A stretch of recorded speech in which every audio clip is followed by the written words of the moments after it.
Hi, I'm Joe Leogrand. I'm a part of this Korean War Veterans Digital Memorial, and we're here to interview you about your experiences in the war, before the war, and after the war. So some questions I have will be, hopefully you'll be able to answer them. Okay? How did you know about this Korean War Veterans Digital Memorial?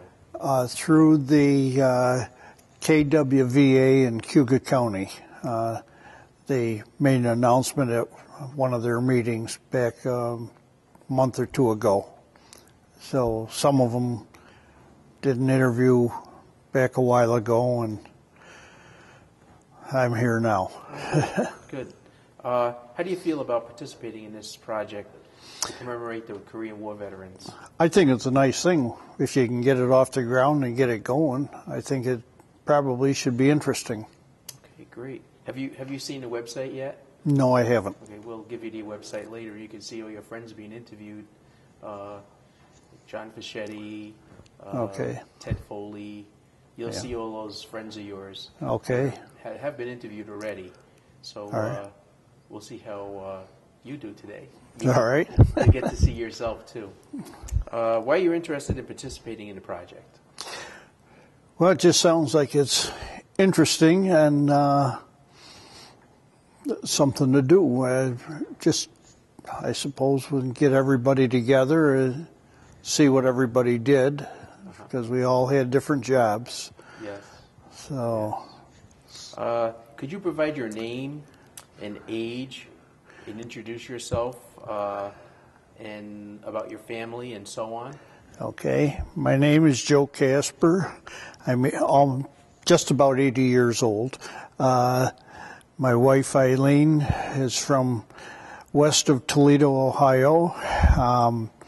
I have 4 children, 2 boys and 2 girls, 11 grandchildren, 8 boys and 3 girls. They all range from college graduates down to 10th grade in high school. We live on a small farm in Scipio Center, New York. I don't farm it anymore, but we still live there. I'm retired from the Cuga County Department of Social Services. I am a printer by trade. I think that's about it. Okay, great. That was good. And you both live in Scipio Center, both? Yes. Both families? No. One of the boys lives in Fleming, New York. The other boy lives in Owasco. One of the girls lives in near Cuga, New York, and my youngest daughter, who is a dentist in Auburn, lives at Half Acre. So they're pretty much all in the Auburn area, right? Cuga County. Yes. Okay. What was your first reaction when you heard about the Korean War broke out and you had to fight for it? Well, it was kind of it was the day I graduated from high school, June 25th, 1950. The war broke out. I had just started an apprenticeship as a printer with the newspaper in Auburn. I didn't get called. There was a funny story to that. I didn't get called right away because I have a cousin named Joseph F. Casper, and the lady that was in charge of the the draft, he was in college, and she drew his name out for deferment. But instead of drawing his name out, she drew my name out, so I didn't go for a while. I didn't go until I got called. It was in 1952, sometime in the fall. And it's because they found that they made a mistake, so they started moving me through real fast. I was supposed to leave. If I was going in the Army, I was supposed to leave in January of '53, but another cute story about that was because my cousin come home from the Air Force and said, "How would you like to join the Air Force?" And I said, "Well, it sounds good." So he says, "Well, let's take a ride to Rochester and see if we can get in." So we got up to Rochester, and they weren't taking anybody until the late winter or early spring. And as we walked back toward the car, we came to the Coast Guard station.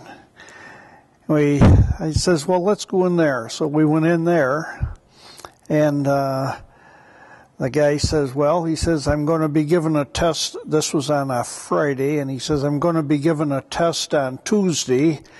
He says, "We can take 4 people from this area." So he said, "If you want to take the test, come back on Tuesday," which I did. Went back on Tuesday and took the test, and he took the 4 highest. I was second highest, so I went to the Coast Guard and didn't have to go in the Army. I had pretty good service. I was on a ship for 9 months and did other types of work. Then I got transferred to Toledo, Ohio for inspection and investigation work, where I met my wife, and the rest is history. Did you know about Korea at all when you were drafted originally, right? Yes. But you circumvented the draft and then joined the Coast Guard. Right, yes. So how did you know about Korea at all? Do you have any idea what it looked like or anything? Nothing. Didn't know a thing about it. What do you think about going to fight in Korea? What did you think about that? Well, some of the guys that's in the Korean War veterans had some pretty nasty experiences, and I'm glad I didn't go. I would have won if I had to, but as things turned out, I guess I was lucky. What was your impression of the Korean War? Well, was it, my God, or was it spirit to fight? Describe your reactions to the Korean War.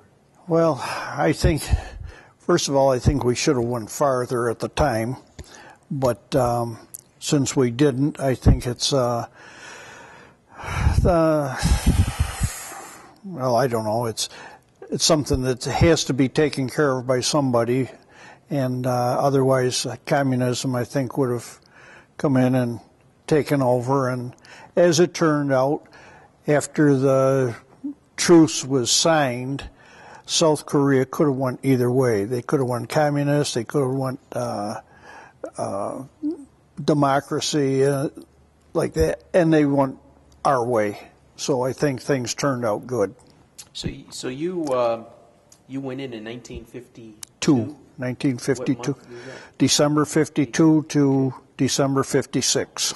Okay, and you were in the Coast Guard. Yes. Did you guard the coast of America, or did you guard the coast of Korea, or what did you do? No, it was all the United States, unless, well, there was a ship out of Athens, Greece, that was run by the Coast Guard for the Radio Free Europe. Other than that, there was Hawaii and Alaska.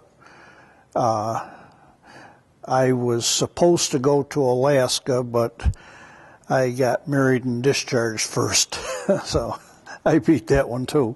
So because you got married, you didn't go to Alaska? Because I only had 6 months left, before I got discharged. So you stayed in what area, pretty much? Pretty much in the Great Lakes area. Okay, so you went on Lake Erie and Lake Ontario? Went on all of them. Oh, Lake Superior? You went Superior, on all the Great Lakes? From Duluth right through to Lake Ontario. So you went through all the locks and everything? And through, yes, all of them. What was your title in? I was a second-class yeoman. What's that?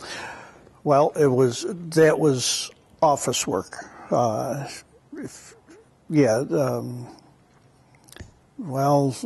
What we did was, when investigation, you'd take testimony. If there was it was mostly for your merchant ships that came, foreign ships that came into the United States They had officers that would inspect them. We were in that office. We issued licenses, give exams for your first mates for your commercial ships, that type of stuff. So you went on the ships, the foreign ships, you went right on them? Well, I didn't myself. I have been on them, but I mean, I did. That was not part of my job. But we went with officers every now and then, and we go on. But they were the ones that did. The officers did the work. They inspected the cargo and things like that? Cargo, if there was any damage at any time to any of the ships, they would check on that. They had, I think they were inspected every year, your freighters and stuff like that. The foreign ships, they were inspected, but the officers knew what they were after. We just went for... Did they find anything on any Not of the that I ships? know of, but I wouldn't have known. That was up to... I didn't want to know. Okay. It was up to them. Okay. So you pretty much stayed in the Great Lakes in the United States, and did you go to the Atlantic Ocean Yeah, too? well, yes. I went to boot camp on the Atlantic Ocean and to school up in Connecticut and like that, yes. Was that New London? New London, yes, Right for now school. It's a submarine base. Right. That's the submarine base. We were crossing Groton, Connecticut. That's where the school, Coast Guard school was. The Coast Guard Academy is in New London. The sub base is for the Navy. Okay. So the Coast Guard's real close to it. Oh yeah, right there. Yeah. Okay. What were the living conditions like on the ships and things like that? Landing on the ship, rough seas, calm seas? It's a different life on a ship, but it's good. It's interesting, close living. You don't want to be an enemy to anybody. You want to be everybody's friend because you live so close and sleep right all in the same room, if you want, same area. And it's a different type of living, but it's interesting. How big was the ship? The one I was on was a buoy tender. It was 341 feet, I think it was. It had a crew of about between 50 and 60. It was a work ship, setting buoys, picking them up, checking damaged ones. Search and rescue, ice breaking, we did all that. How do you set a buoy? Okay, well, to take a large buoy, you could easily fit inside of it. A couple people could fit inside of one. You set it on, it's chained to the deck, and when you get to the spot, and it's got weights are already there, I think they're either 1 or 2 ton of cement. When you're at the right place, you use a sledgehammer, hit a lock, and it breaks loose, and the buoy goes down into its place. And picking them up is just about the opposite. They just float around. Don't they have to go to something? Hold No, they're hooked to the bottom, yeah. Hooked to the bottom of the ocean? Yeah, they're... Well, the weight is the cement thing is about, I don't know if they're 2 ton or what they are. They're there all the time. They're put there permanently whenever. And then they have a large chain which is hooked to, through the winter they hook it to like, it looks like a telephone pole. They call them spars. And they would just take that spar off, put the buoy on, and set it.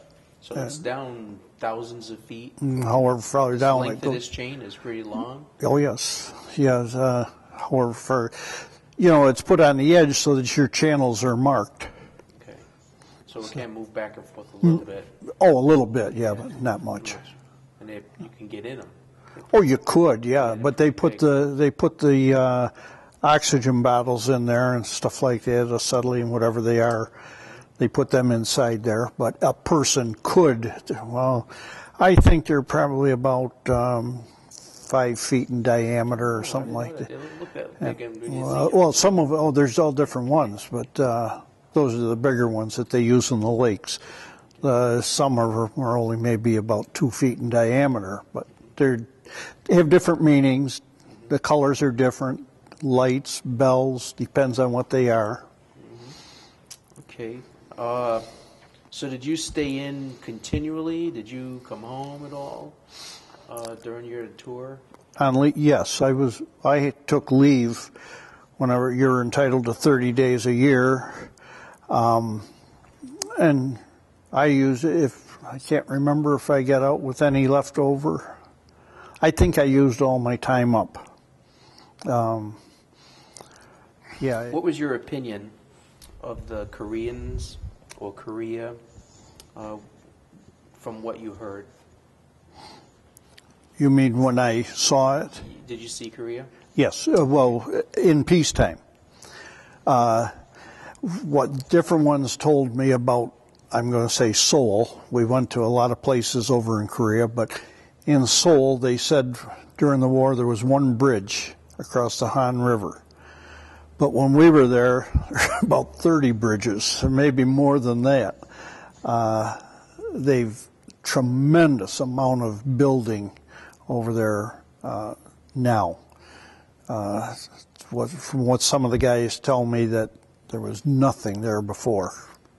Did you encounter any foreign troops when you were on your Coast Guard duty? Foreign troops anywhere? Did you meet anybody from a foreign country, like Turkey or France or England? Not, I met them, but not.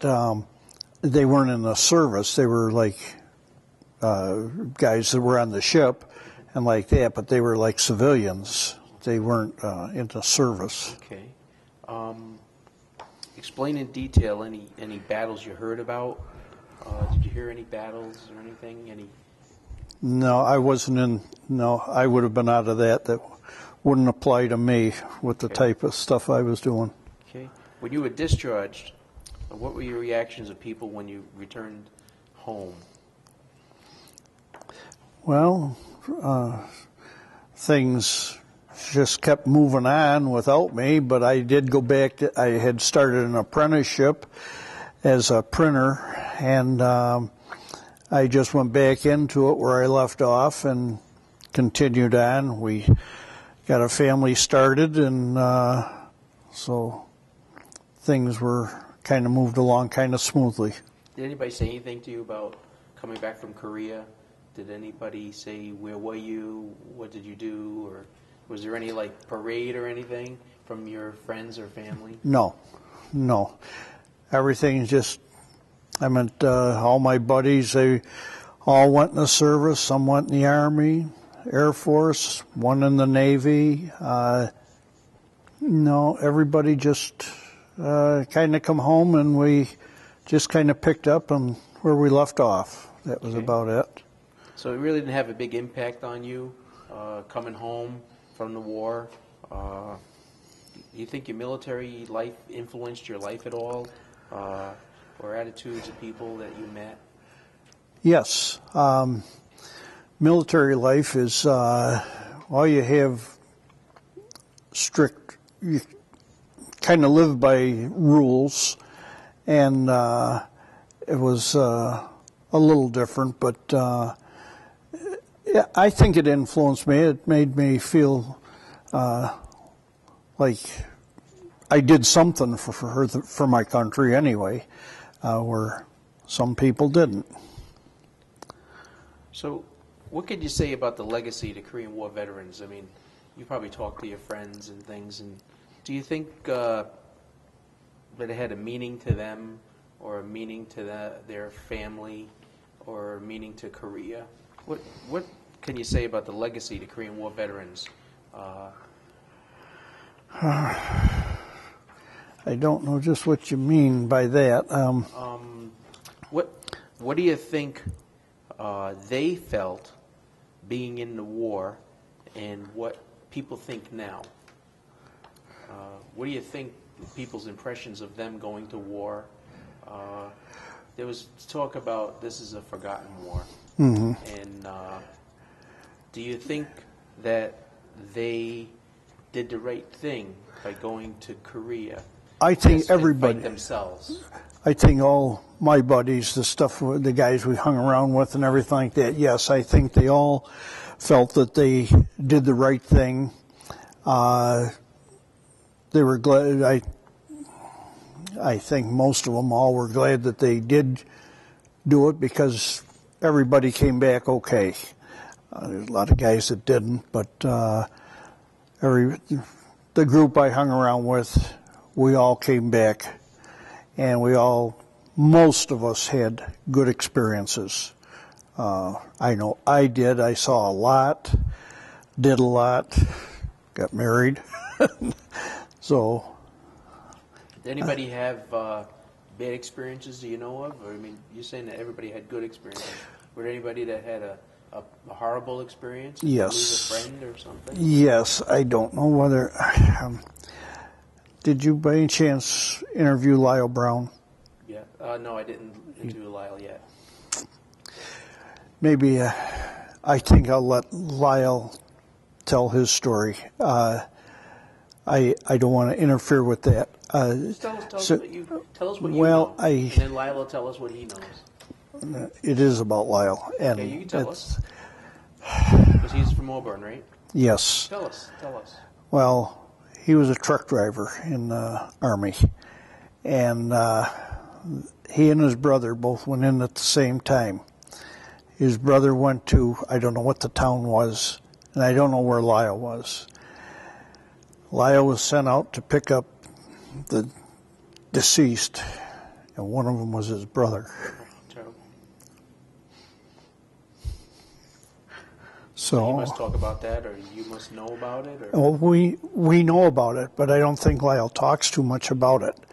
He may, I don't know if he, but that's why I didn't. That happened, and so that's one of the horror stories. Yes. Did he? What battle was he in? I don't know. I don't know anything. They went and picked up the deceased soldiers. Right, and then when we went over to Korea, when did we go? How many years ago? 4 years ago. They have over there. They've got all the names of all the guys that got killed over there from all the different countries that were there. And Lyle found his brother, and John Barwinchik found his cousin, I think it was, and the names on the wall. Is it a memorial wall? Yes. Where is that? So near.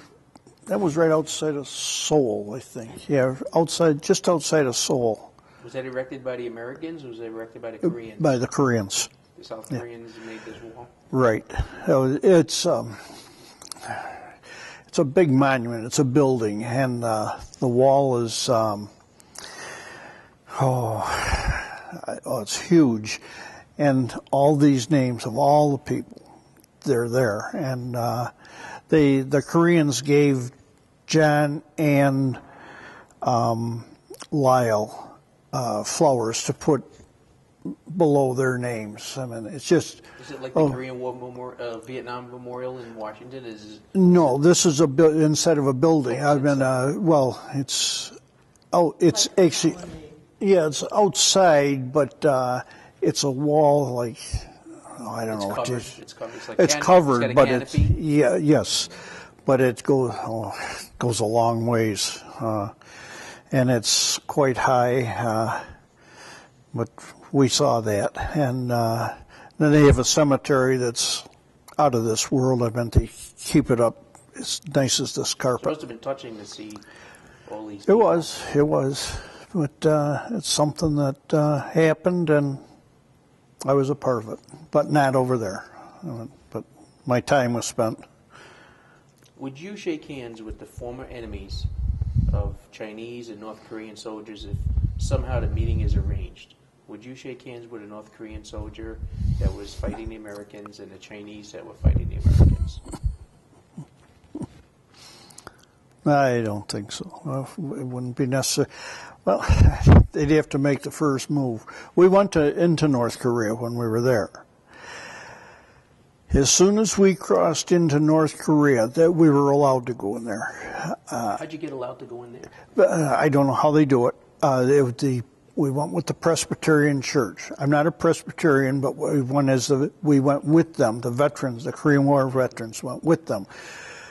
The Korean government paid our way to go. There was 7 of us or 10 of us, something like that went veterans. And when they gave us all our instructions. You don't point, you don't make any gestures or anything like that. But when we started to go in to that area, all the North Koreans left and went into a building. When we went into the line goes right through this one building. The desks on this end is for South Korea. The desks on that end is for North Korea. They did allow us to walk over to say that we were into North Korea. You went to the DMZ zone? The DMZ. Yes, zone. Right, yes. Okay. And, but was there one guard there, I think? I think there was one North Korean guard stood in the building. The rest all left. And of course you hear stories that the 2 lines of them are standing there, each watching the other. In case one decides to run to the south, he would get shot. I mean, those are stories you hear. I don't know if it's true or not. But every place we went, there was always South Korean soldiers with us. So you took a bus and went to the little, yes. Office buildings where they do the mediation and discussion. Yes, that's table with the line in the middle. That's right. Yep. Yeah, so you were in a DMZ zone. What do you think of the DMZ zone? I mean, you probably had to take several buses because they get you on one bus, they change buses, and you get another bus. It's scary. For security reasons. Yes. What do you think about going into the DMZ? Well, it's scary. I meant all this propaganda that they tell you think you're seeing something over in North Korea was an empty building. They put the flag up every day and take it down every night. They play music and all that, and there's nobody there. Well, a few soldiers, but it's all propaganda. The fence is all electrified, from what they tell me. I don't know. The bridge of no return, they say don't go in there because you just won't come back. They say every now and then you hear the mines go off. They say that's probably a deer or something in there. One of the guys that was with us, he wanted to go to the Freedom Bridge because his brother came across there when he was let loose from the Chinese, when he was out of the prison camp. He came across that bridge, and this guy wanted to just go out on there. So we all went out onto that bridge, but you could only go halfway, and then that was it. So it's still pretty well controlled over there, and I just hope nothing breaks out is all. What do you think about the current policy of America and the North Koreans? What do you think about our policy of trying to stop their nuclear wars and armament? And what do you think about that? Well, first of all, they got to get somebody that's going to be able to do it. I am not at all, I don't mind saying this, I'm not at all happy with our president. I don't think he's doing things the right way. I don't know I don't know if you're going to be able to talk to these people or not, because I'm now with the death of the father there that died. The son takes over. He hasn't really done anything so far, but we'll just have to wait and see. But South Korea is one real nice country. The people are very friendly.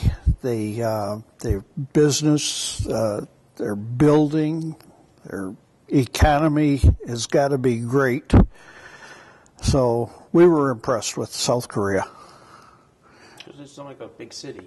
I mean, it's like westernized, right? Oh, it's got the yes. roads and the new buildings and the everything. high-rise buildings. Oh, yes. The economy's good. Yep. Everything. Yes, and the people their schooling and everything. We went through a couple colleges, very intelligent, very nice facilities and stuff like that. They're a good country. So you think we did the right thing? Yes. Fighting for South Korea. Yes, I do, because they're gonna. I bet if we needed help, they'd help us. But I think they got all they can do to take care of themselves right now with the situations over there. But they've got Americans over there to help them and like that. So nothing was in vain. I mean, we went there, we stayed there. We have a truce pretty much now. Everything seems to be going well in South Korea.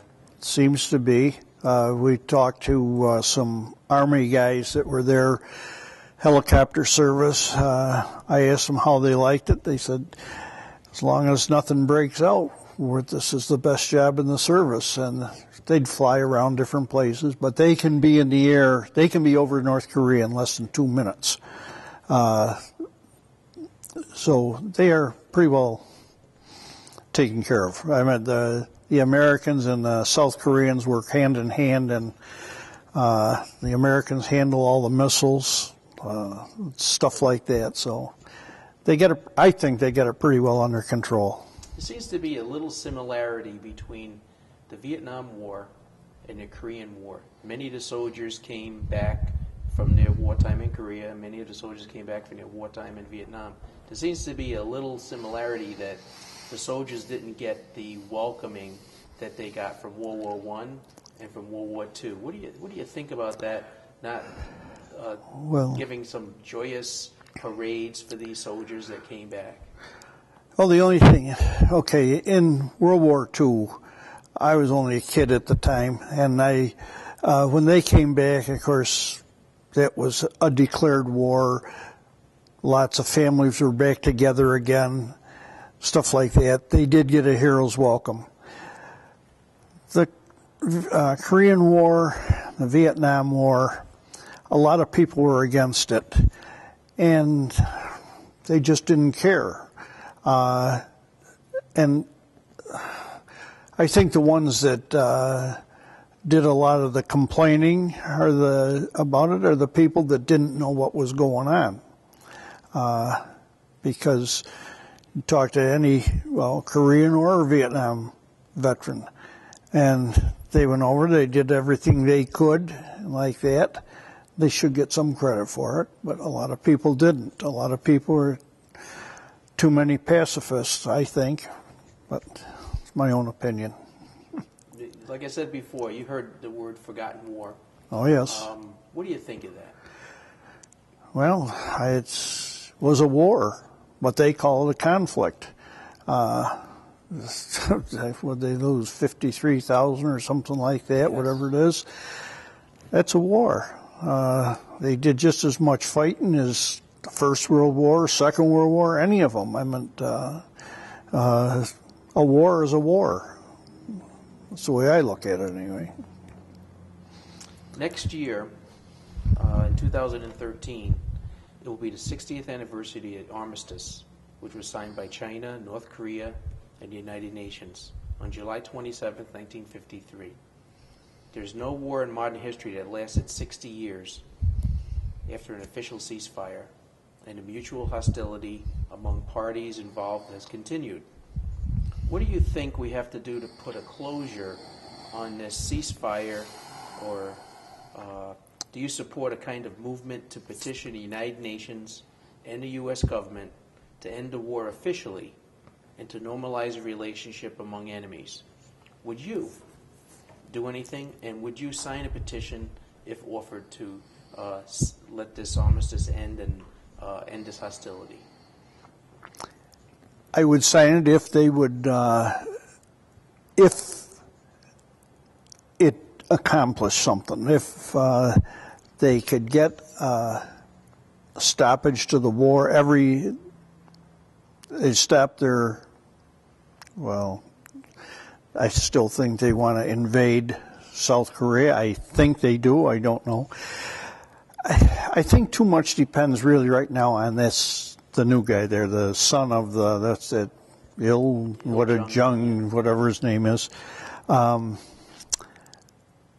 don't know what's going to happen there with that guy. I don't know if he wants to become a dictator or if he wants to follow in his father's footsteps or if he wants to come over and talk with us and make peace. In that case, I would definitely sign a petition.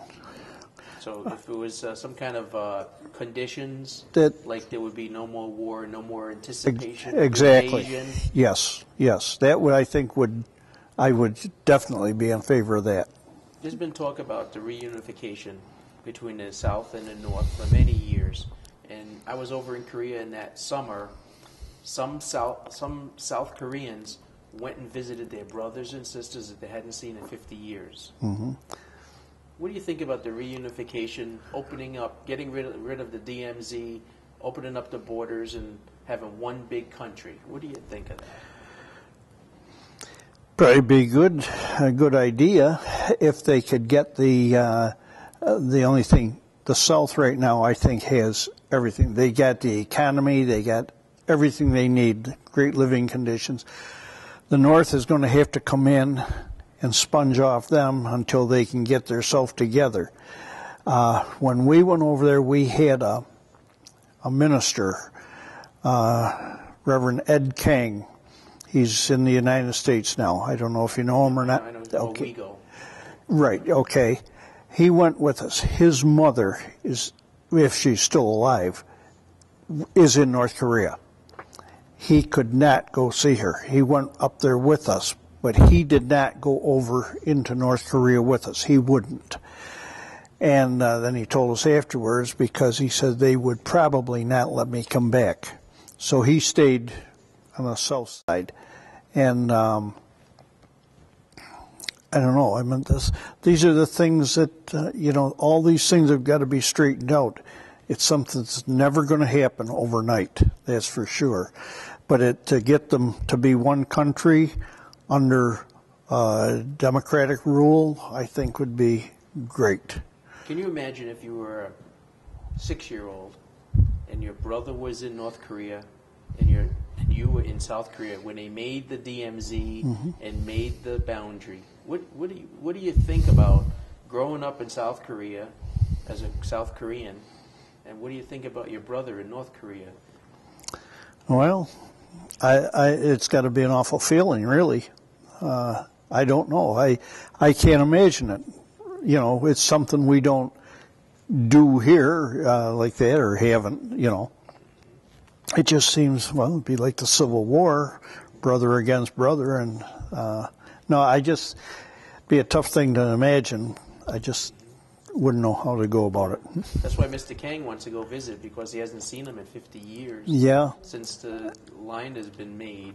Mm-hmm. Must be difficult to have relatives on one side of a line. Yeah. You can't go visit. That's right. It is. I imagine it is. I personally don't know, but I imagine it would be.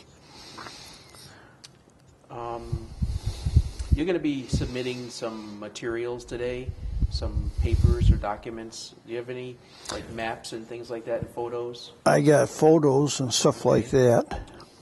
Maybe you can explain to us. I mean, you don't have them in front of us right now. If you have them, okay. Wanted you to explain them a little bit while we have you here, because we're going to digitize them, and they'll be on the website. Letters, pictures, if you have actual items, we're going to have them on the website. If you haven't been to the website yet, you'll see a lot of the artifacts, letters from soldiers, letters from wives to their husbands in the Army, and so we're going to ask you to tell us a little bit about them so that we can have your opinion of them. Yes. And when you do, you could look at them, but also hold them up to the camera a little bit. If you could just, I don't know if they might have to zoom in a little bit on them. Okay. Yeah, one at a time. Yeah. Okay. Well, this is mainly when I went to boot camp down in Cape May, New Jersey. The barracks and stuff like that. Let me see that young guy. How old were you there? I was 20. You were 20 years old, and that's 1952. 1952. Yep. And this is training and boot camp. Could you Boot go camp. back to these again? Yep, just a minute. This is boot camp, the campus and stuff? Yes, the barracks? Or? The barracks, okay. Let's see, this is the barracks I was in right here. Just Like this? Okay. Yes, just hold it steady. They look like houses. They were very large houses. Very large houses, like rooming houses or dormitories? Well, yeah, like a dormitory. I was on the second floor. We had a rec room and watch quarters down on the first floor. But do you want me to change this? This is so. It looks pretty desolate up here in this one picture. There's nobody there. Is it just a day that... We're right out, it's in New Jersey. It's right out on the very tip of New Jersey. Right, Cape May, right, there's water 3 sides of you. Okay. So it's a peninsula. Peninsula, right. Okay. Okay, and these are just some of the guys I was with. I was on, in boot camp, different weeks you would, 1 week was guard duty, 1 week was kitchen duty, you had a few weeks of athletics, boxing, boat rowing, stuff like that. And I was on the boat rowing team. It's a different type of boat, though, that you row. You have, I think there was either 9 or 11 guys in a team. 2, 4, 6, 8, 9. It's like almost like a rescue boat that you see on these big ships. Well, they are like that. They're lifeboat. Lifeboat. That's exactly what they were. Old-fashioned lifeboats. They have better ones now. Some big oars on those. Yes, they were. And you did this daily, or practice daily for maybe about an hour a day. And now the other ones, like different guys that were like boxers, they would do their thing. Marching, they had close order marching, that type of stuff, depending on what you wanted to do. See any guns? Well, we had them. You had guns, like yeah, rifles or pistols? Yeah, M16s. Okay. So, okay. This is my whole group. They were, that was what we K-16, company K-16. I can't remember. We're from all over pretty near all over the United States. This was the ship that I was on. It sank. It sank in 1989. How did that happen? I heard that it ran aground and put a hole in it. It's up in Lake Michigan. They sunk it because it was damaged too bad. But sometimes you would get into close things like that, and This is on Liberty One weekend in Atlantic City. My cousin, who went in this about the same time I did, he went to Korea, and that was his buddy. My cousin is now deceased. And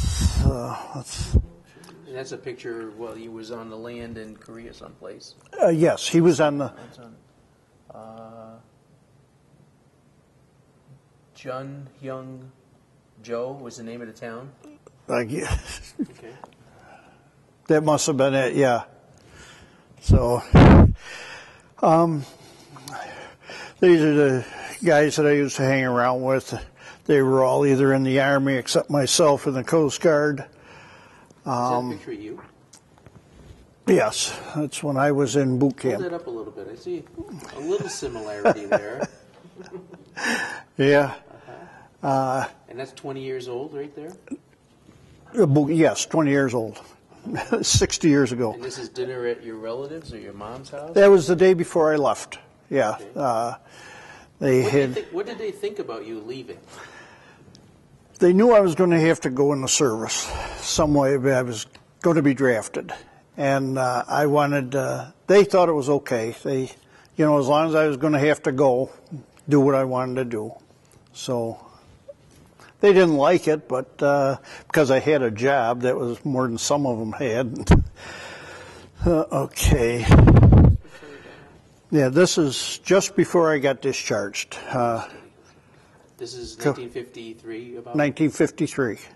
56. 56, yeah. So you were in there for 3 years, pretty much. 4 years. 4 years. Yep. 4 years to the day. You look like a corporal, or what No, is that? I was second-class petty officer. It's about the same as a staff sergeant in the Army. Good-looking guy. Is this your baby picture? No, I don't know who. nephew. A nephew. Uh-huh. And that's my wife. Oh, good-looking woman. So that's really how I am. Well, thank you for coming, and it was interesting talking to you about your Coast Guard experience, and you'll be seeing yourself on the Korean War Veterans Digital Memorial soon as this tape is edited, and all your artifacts will be put on also. They'll be digitized. You'll see those for the whole world to see. And, this website can be accessed from anywhere in the world.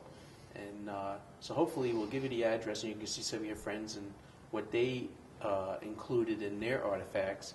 And you can get to listen to some of your friends' interviews. Now, is this just Korean War? Korean War veterans. Korean War, Right. right? We expect to do more in New York State and then eventually move out of state and do more in Pennsylvania, New Jersey. Someday. It's going to come. But we want to get everybody interviewed because we're having less and less Korean War veterans as time passes. I know. So we want to make sure we get their history now and for the future. What do your kids think about you going to the war? My kids now? Yeah. Oh, they thought it was great. They weren't around when I was in. Yeah, they think it's great, because I do things with the Korean War vets. We go to conferences and stuff like that, and my kids think it's great, getting some of the benefits afterwards. Yeah, one more question I wanted to ask was, if a war broke out now, would you suggest anybody enter the war? Would you tell them to enlist? Or what would you do if it was your children? Well, the only thing my children, it would be my grandchildren because my kids are all too old. I wouldn't want to see them go, but some kids we know a couple.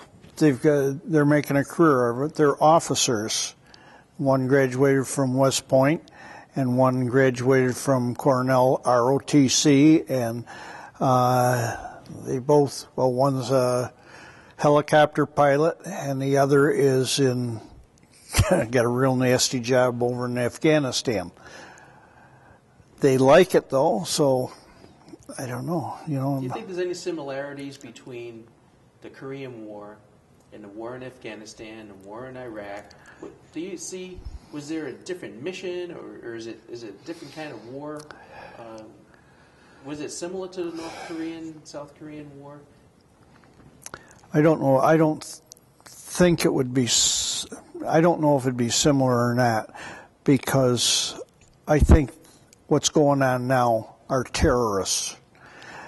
They're not fighting for. I don't believe they are anyway. I think they're fighting to get their religion and groups to the top, where Korea was fighting communism against democracy. And they had a purpose. I don't think these people today have a purpose. They're just, I don't think you'll ever get over a war. They've had wars all their lives. I think no matter what we do for them, I think they're going to still do the same thing. Religious war or something. Right, yeah, that type of stuff. It's in the Korean War, World War I, World War II, there was a purpose. There was a purpose. To fend off this communism. Right, exactly, and, yeah. Crazy people. Right. Now, that's not. They just want to fight. That's, Irene No good. Casper. And how old are you, Eileen? I'm 75, almost 75. And what's your relationship to Joe? I'm his wife of almost 56 years. How do you live that long with somebody? Sometimes it isn't easy, but most of the time it's wonderful. Wow. He must be a good guy. Yes, he is. Yep. How do you feel about his going into the Coast Guard, and what do you think about that? Well, the fact is, if he hadn't gone into the Coast Guard and been stationed in Toledo, Ohio for a while, I never would have met him. So it was a godsend for me. Oh, you met while he was in the Coast Guard? Yes, yes. Joe got stationed in Toledo. I was a senior in high school, and he and his buddies were making the rounds of dating various girls. I went to an all-girls school, and my girlfriend wanted to set me up on a blind date, and I said no. And she kept begging. He's a nice guy. He's a good guy. No. Finally, I said, okay. And I was never sorry that I said okay. Oh, good for you. So. I got to try some of those blind dates. What do you think about Joe participating in this Korean War Veterans Digital Memorial? I think it's a good idea because I think it'll bring us all to a better understanding of why we did go to Korea. Personally, I was in high school during the Korean War, and I was just worried about my high school subjects, my Latin, my algebra, and everything else. I didn't pay much attention. The only thing is, I knew there were my cousins, my brother, they were all going into the Army, the Navy, something, and I'd go with my parents to pick up my brother at the train station. And, I didn't really know much about the war until now. Once we got into this Korean War Veterans Association, I'm learning more about what went on. And then when we took the trip to Korea, I think it's almost 5 years ago now, I was quite impressed with the South Korean people, how they work so hard and they really have built up their country. Looking at pictures of what went on during the Korean War, they were just devastated, and to build the country back up out of rubble, it's just wonderful. I'm so happy for them, and I hope it continues. You said you went to the train station. Did your brothers join the Army? My brother was in the Navy for 4 years. During the Korean War? Yes, during the Korean War. He was not in action in Korea either, but he did. He was on a ship for 4 years, and they would make trips to around the whole world, actually. And I was quite impressed with that, and I wanted to join the Navy just so I could see the world. But he said, "You don't want to join the Navy." So. Did you see any veterans depart for Korea as a high school student? Did you see any relatives or friends or neighbors have women or men go into the Korean War? Did you see any departures? Actually, I did not, but I do remember going back before that. We lived near the New York Central Railroad, and during the Second World War, I remember seeing all the soldiers and sailors going to Chicago up to Great Lakes, Illinois. So I remember that more so. Okay. How did your life change during the war? I mean, did anything occur to you as a senior, or? No, it didn't really change that much because I was just simply a high school student looking forward to graduation and then getting a job, so it didn't affect my life personally. What did you do after graduation from high school? By then I started to date Joe. So, but I took art classes in high school for 4 years, so I got a job as a commercial artist in Toledo. So I did that. Okay, when he was on the ships and stuff, how did you communicate? He was on the ship before I knew him. When he was stationed in Toledo, he was not on a ship. In fact, there weren't any barracks for the Coast Guardsmen that were there. I think there were 4 of them. and they had to live in an apartment, and the government paid them extra money for subsistence and quarters. So it was almost like he wasn't in the service, although he always had his uniform on. So when he was on the ship and you were in Toledo, how'd you communicate? well, I didn't know him then. Oh. I hadn't met him yet. Oh, I see. So it was when he got off the ship. It's when he got transferred to Toledo that we finally met. Okay, so you met each other once a week or something, dating, or? We dated about once a week. Mm-hmm. What'd you do? Oh, we went to movies. We went to dances. That was about it. Okay. What'd you think of your family dating a military person? I think once they met Joe, they liked him. They knew he was a good Catholic boy, the same as I'm a Catholic girl, and they knew he had a good family back in Auburn, New York, that he was telling us about. And I think they were happy that I met somebody that was, similar to our own beliefs. So meeting somebody in Toledo, and eventually you must have got married right there in Toledo. Yes. Mm-hmm. And did he ask you to go to Cayuga County and Auburn, or? Well, he knew that he had a job waiting for him back at the newspaper in Auburn. What newspaper? The Citizen. Okay, the Citizen. And he could go back there and take up where he had left off, or he could work for the Toledo Blade, the newspaper in Toledo. But he really wasn't too crazy about doing that, and he said it would probably be night work. And I said, well, I'm willing to take a chance and move to Auburn, New York. I'll try it. If it doesn't work, we can move back to Ohio. Well, here I am, 56 years later. You landed in Scipio? Or originally? No, we lived right in Auburn till 35 years ago. Then we moved out to Scipio, the town of Scipio. What do you think about the Forgotten War, the phrase of it? What do you think about that? Well, it's too bad that it was forgotten for so long, but I think in the past few years, a lot of light has been brought to it, so that the teachers in our schools are getting more information so that they can teach the students about it. So I think it's good that it's getting this attention. What do you think of the Korean War Memorial in Auburn on Genesee Street? I think it's wonderful. My husband and these other men were, part of the group that helped to establish it. So naturally, I'm in favor of it. I think it's a wonderful thing. I wish more people would come to see it. Because it's got the Korean War Memorial Monument, but also it has World War I, World War II, Civil War, 1812. Has all the wars. Yes, it does. Designated there. What do you think? How could that be publicized more?